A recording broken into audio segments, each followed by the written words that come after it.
Meningkatnya pelaku usaha properti yang membangun perumahan di wilayah kota Prabu Muli mendesak organisasi Real Estate Indonesia wilayah Prabu Muli terbentuk.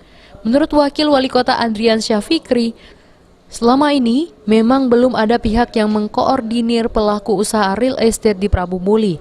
Akibatnya banyak kasus setelah perumahan berhasil dibangun, perhatian akan fasilitas umum seperti jalan dan fasilitas air bersih tidak dipenuhi developer. Pengusaha-pengusaha developer ini agar bisa bekerja sama dengan pemerintah Kota Prabu Muli.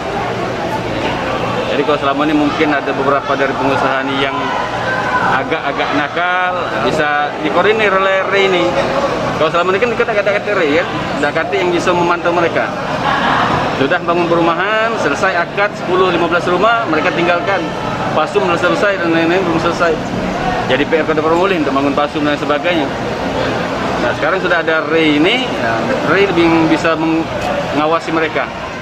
Dengan hadirnya RE, diharapkan dapat mengakomodir para pengembang perumahan di wilayah kota Prabu Muli agar lebih tertib dan taat aturan, sekaligus mendukung program pemerintah kota dalam pembangunan perumahan layak huni bagi warga Prabu Muli.